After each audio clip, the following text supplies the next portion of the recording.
उपलब्धियां हैं, जो विडंबनाएं हैं, उन पर सपाट ढंग से नहीं, उनकी कुछ चुनौतियों पर बात करें। तो असल में आज की पत्रकारिता तो बिल्कुल चुटकुलों में बदल रही है। हालांकि मैं चुटकुलों को बदनाम नहीं करना चाहता हूँ। चुटकुलों ने प्रतिरोध की बड़ी जबरदस्त भूमिका एक दौर में निभाई है।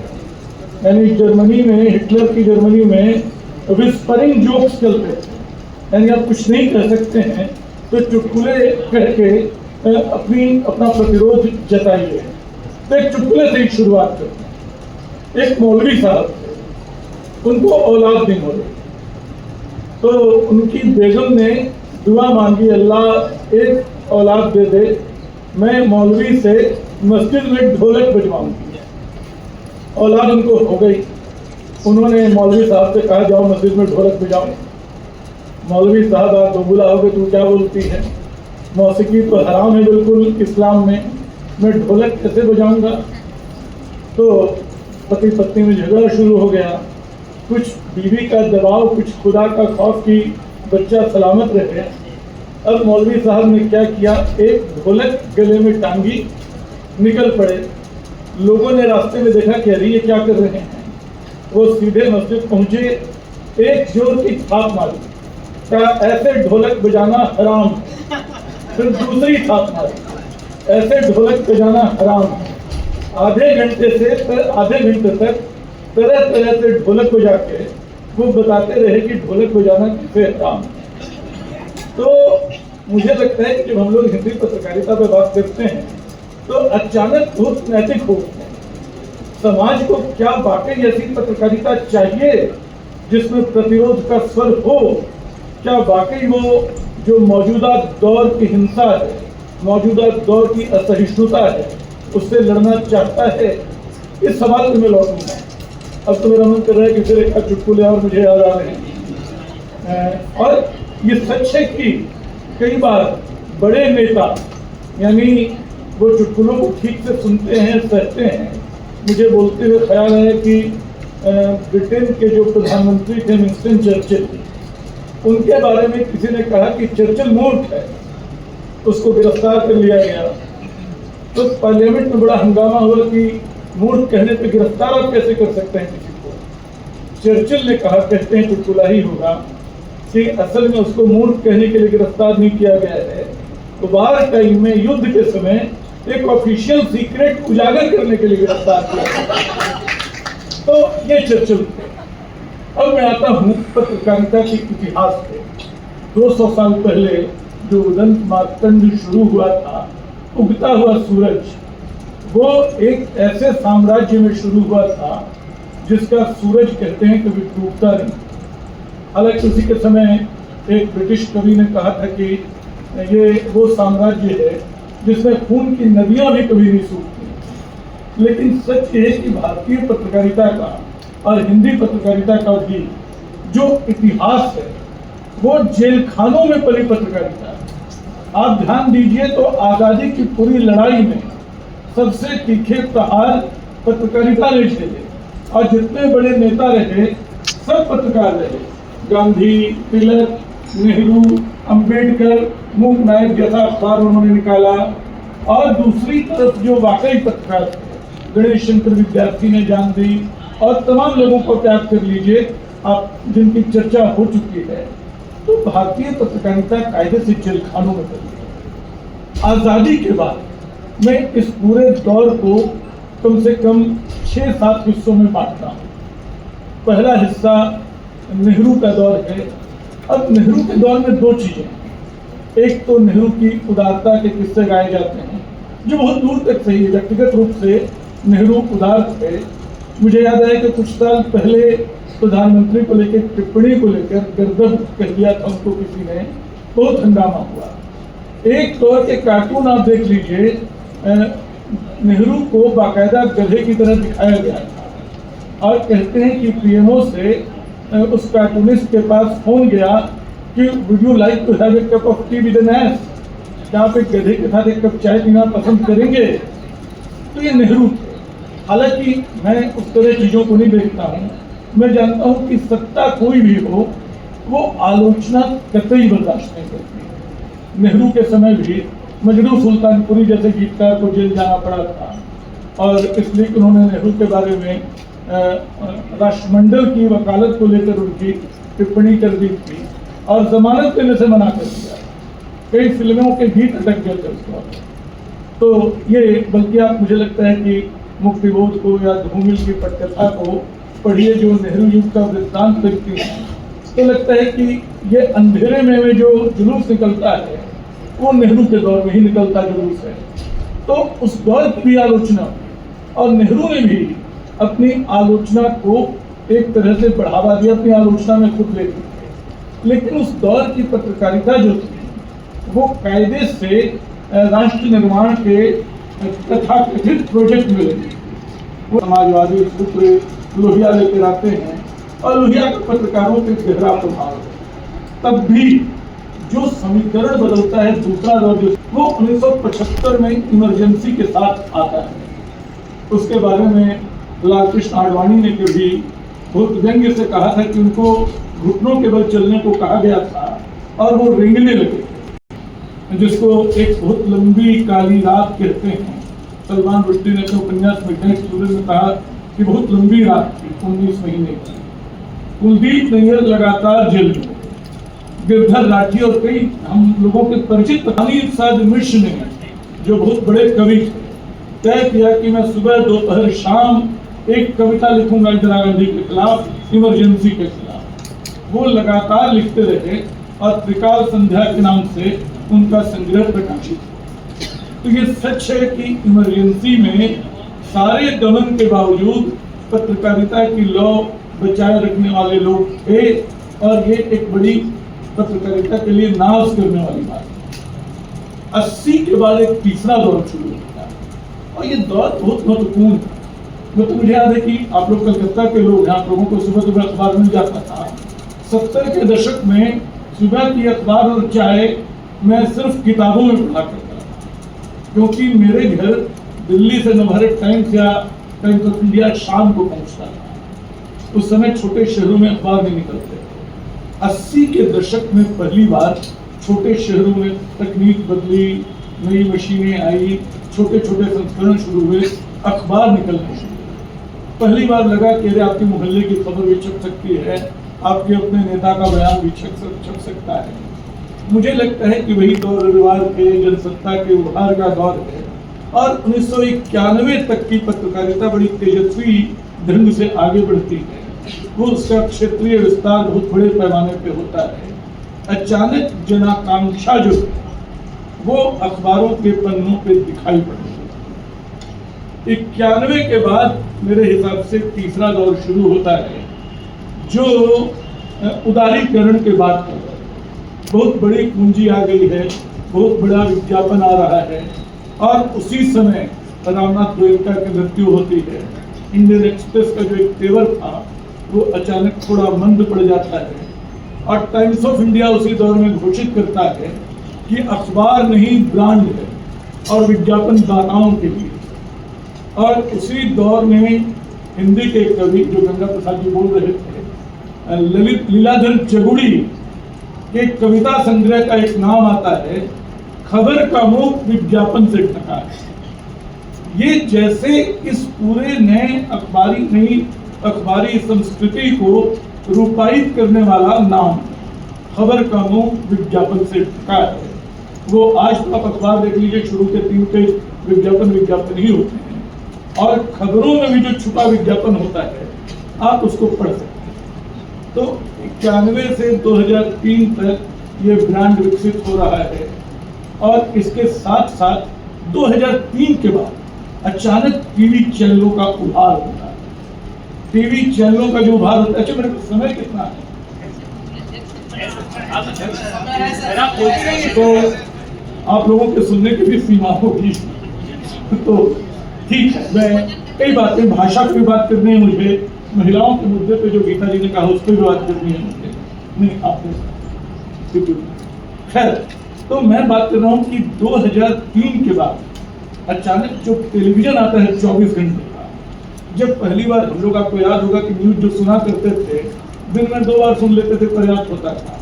लगा कि 24 घंटे क्या न्यूज देंगे, लेकिन 24 घंटे नाम के सुरसा को लगातार कुछ न कुछ चाहिए।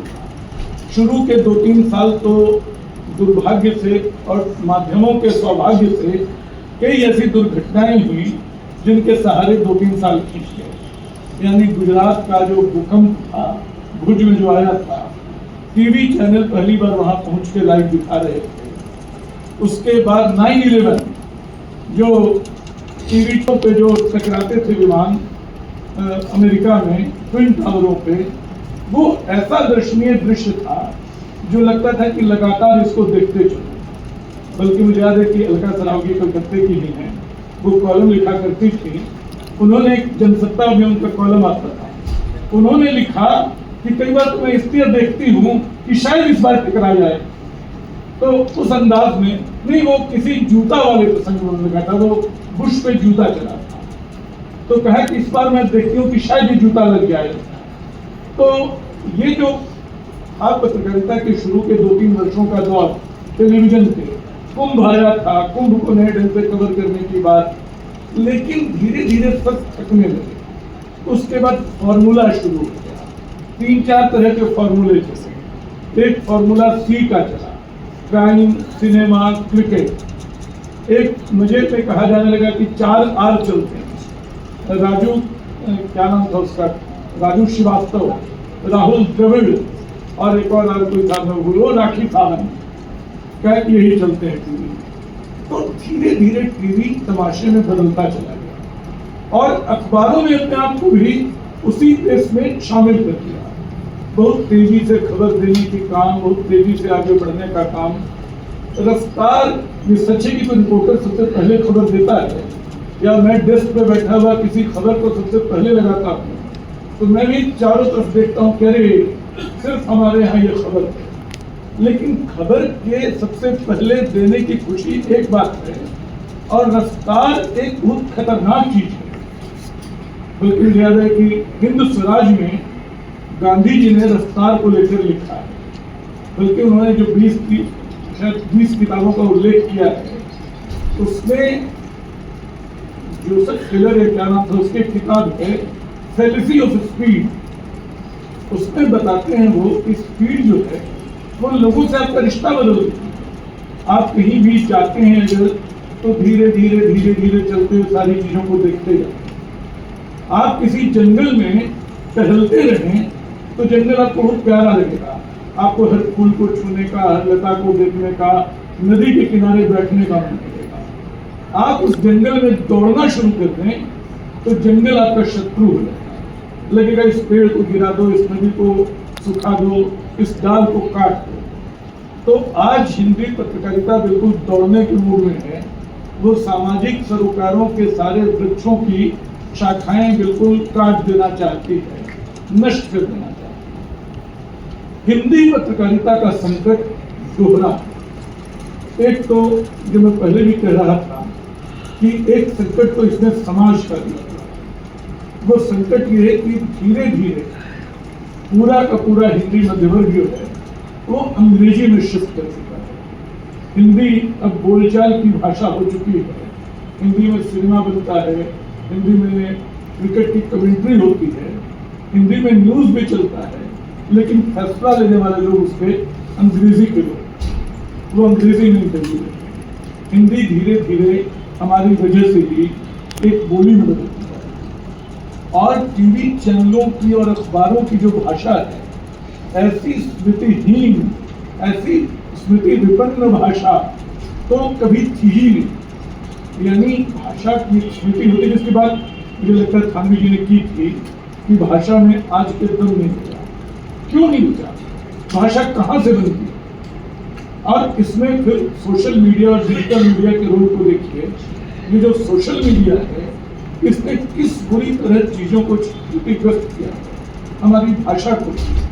भाषा देखिए स्मृति से बनती है। एक एक शब्द जो है, जब मैं माँ बोलता हूँ तो मेरे मन में एक स्मृति आती है। आप तमाम लोगों के मन में माँ शब्द एक स्मृति जगाता है। जब आप धर्म बोलते हैं तो उसके पीछे एक स्मृति होती है। वो स्मृति बनती कहाँ से? लगातार किसी चीज को देखते रहने से, अनुभव से बनती है। आज अनुभव कहाँ है? अनुभव बिल्कुल खायद है। मैं कलकत्ता में शाम को घूमने जाऊं विक्टोरिया मेमोरियल, घूमने से पहले उसके 4 फोटो खींचूं और फेसबुक पे डाल दूं कि I am in Victoria memorial, अब वाऊ वाऊ वाऊ वाऊ आना शुरू हो जाएगा। मैं मान लूंगा कि मैंने विक्टोरिया मेमोरियल देख लिया। जो अनुभव मैंने दिया नहीं, उसको एक्सप्रेस करने की, उसको अभिव्यक्त करने की ऐसी भयावह हड़बड़ी हमारे समय में है कि भाषा बिल्कुल खोखली हुई जाती है। और इस खोखली भाषा में जो अंग्रेजी का दर्द, एक दौर था जब हिंदी में हम लोग नए शब्द खोजते थे, बनाते थे, लेकिन धीरे धीरे अब मैं देखता हूं कि बचाव शब्द गायब हो गया, रेस्क्यू चलता है, वहाँ रेस्क्यू ऑपरेशन चल रहा है। मैंने कहा एक से पूछ के क्या रेस्क्यू की स्पेलिंग ठीक बता दो, वो गड़बड़ा गया, नहीं बता पाया, लेकिन रेस्क्यू ऑपरेशन वो जानता है। हेलीकॉप्टर को चॉपर लिखने का चलन चल पड़ा, चॉपर की शॉर्टेज हो रही है केदारनाथ के चारों। तो ये स्थिति है आपकी भाषा पे अंग्रेजी के दर्द का। अंग्रेजी से मेरा कोई विरोध नहीं, अंग्रेजी मैं भी खूब पढ़ता हूँ, मेरी पढ़ाई लिखाई अंग्रेजी में ही, लेकिन जब एक विशेषाधिकार की भाषा बन जाए, जब वो दूसरी भाषा को अपने साम्राज्यवादी बल से कुचलने का आधार बन जाए, तो उसका विरोध करना चाहिए, ये मुझे लगता है। तो खैर, मैं बात कर रहा था कि भाषा के पीछे जो सतहीपन, जो स्मृति विच्छिन्नता है, उसके जिम्मेदार हम ही लोग। और एक बात और, मतलब गांधी जी ने न्यास की बात की बहुत अच्छी कि समाज अगर चाहे तो, समाज तो चाहता ही नहीं। मैं अच्छे से अच्छा कार्यक्रम बनाता हूँ, समाज उसको देखने को तैयार नहीं होता। मैं खराब सा कोई सनसनीखेज कुछ कर दूं, अचानक उसको सब टीआरपी मिल जाती है। तो नैतिकता के सारे संदूक आप मेरी पीठ पे टांग देंगे और गाली देंगे, देखो पत्रकार का कोई चरित्र नहीं बचा है, पहले अपना चरित्र देख लीजिए समाज के रूप में। वो समाज जो है दुर्भाग्य से, मतलब पहले हम लोग middle class society, middle class अपने आस पड़ोस की चिंता करता था, अपने चारों ओर देखता था क्या होता है। अब धीरे धीरे हम कंज्यूमर क्लास में बदल रहे हैं। ये बिल्कुल मानसिकता का बदलाव है। हम लगातार सिमटते सिकुड़ते जा रहे हैं, हम देखते जा रहे हैं कौन सी चीज हमारे फायदे की, और हर चीज में बस फायदा देखते जा रहे हैं। हम लिखते क्यों हैं, उससे क्या फायदा मिल रहा है, हम पढ़े क्यों, क्या फायदा मिल रहा है। जो पूरी पढ़ाई लिखाई है हमारी, वो ज्ञान देने का उपकरण नहीं रहती, वो सिर्फ नौकरी पाने का उपकरण रहती है।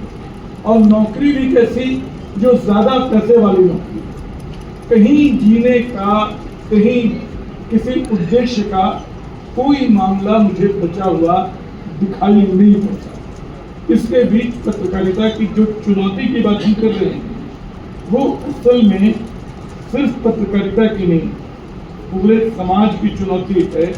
और इस चुनौती से एक चीज और देखिए, हम तमाम लोगों का वर्ग चरित्र बदला है। पत्रकारिता पर, यानी हमारे इलाके में 2 दिन से बिजली नहीं है, ये खबर होती थी। आज की तारीख में वो मजबूत आदमी का बयान कि बिजली मंत्री ने कहा है कि यहाँ 200 मेगावाट ज़्यादा हो गया, 200 किलोवाट का ट्रांसफार्मर रहेगा। तो खबरों का किरदार, चरित्र बदल रहा है, क्योंकि हमारा वर्ग चरित्र बदला। हमारे पुराने साथी लोग जो इंडस्ट्री में जाते थे, किसी शोरूम में, प्रेस कॉन्फ्रेंस में, वो बड़े मायूस लौटते थे कि खबर कौन चलाएगा। आज सबसे ज़्यादा डिमांड उन्हीं खबरों की।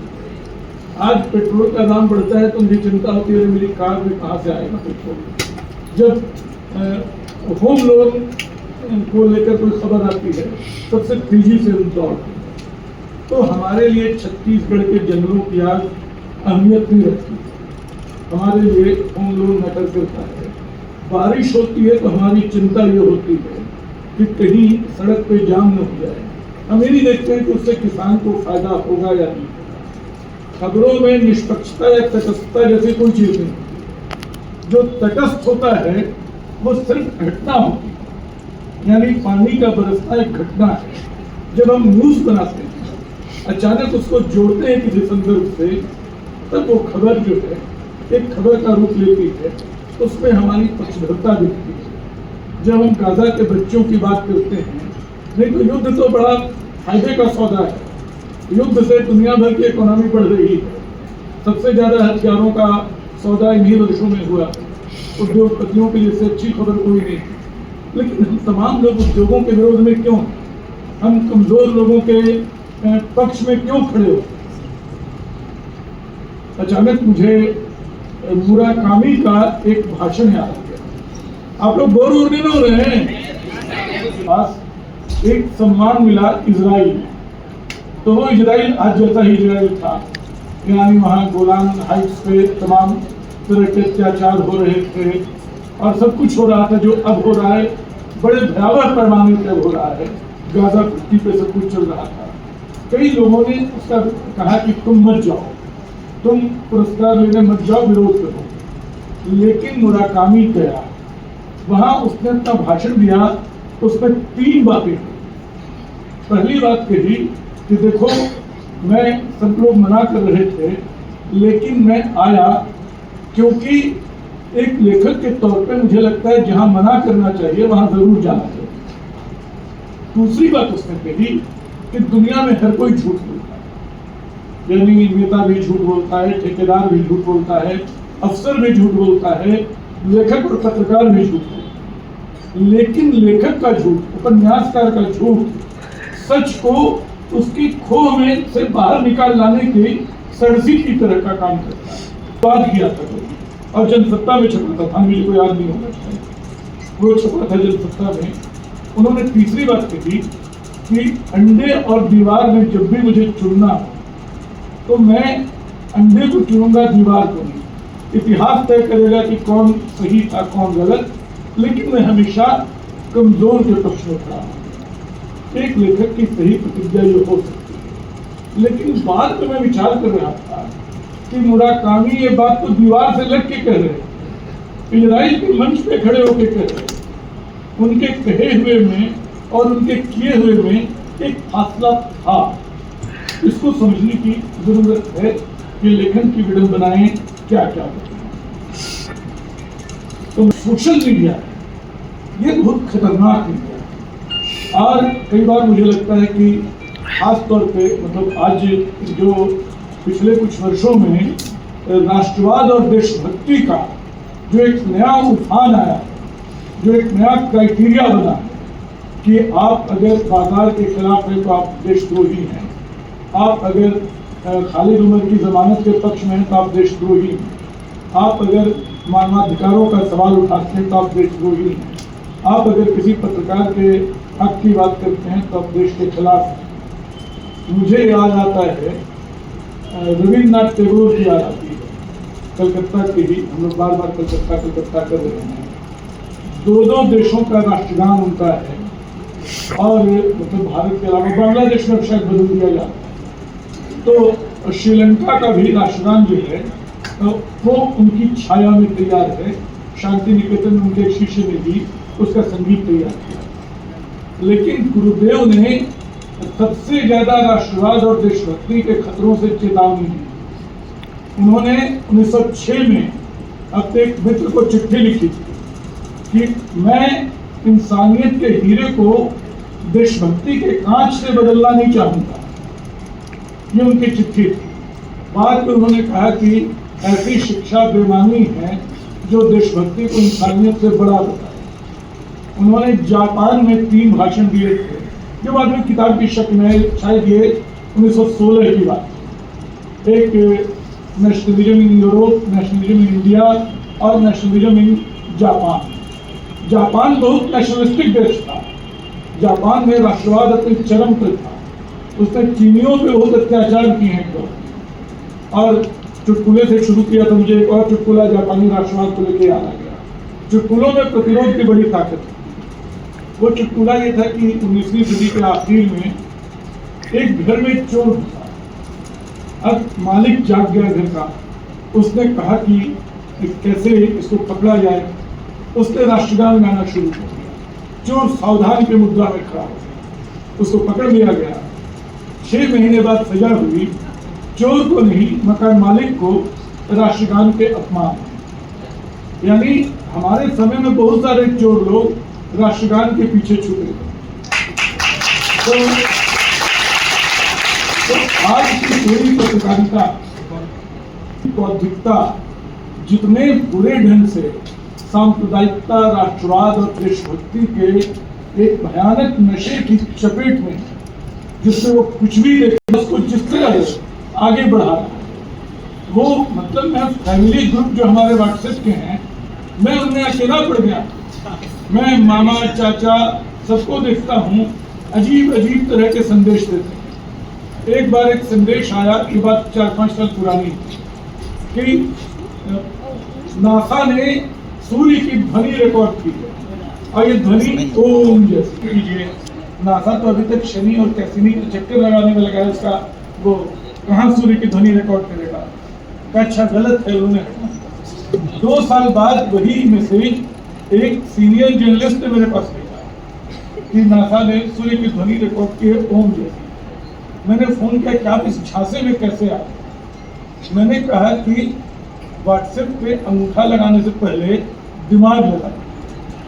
दिमाग लगाएंगे तो आधे से आधे व्हाट्सएप मैसेज आप वहीं पे खारिज करें। हमारे समय में इतने सारे झूठ लगातार लोग बढ़ा रहे हैं आगे, और कल्पनाशीलता का बहुत मेजर रोल होता है हमारी बुनावट में। यानी एआई की बात भी चली थी। एआई को लेकर नेक्सस नाम की किताब लिखी है अभी नोबल हरारी ने, और हरारी ने कहा कि ये सूचनाओं का एटम बम है। उससे मतलब किसी चिंपांजी को अपने लोगों को खबर देना हो कि बाघ आ रहा है तो वो चीख के बता सकता है। लेकिन भाषा ने आदमी के लिए झूठ मुमकिन किया कि बाघ तो हमारा कुल देवता है, तो कुल देवता ने जोड़ दिया। ऐसे समूह बने, ऐसी एक नकली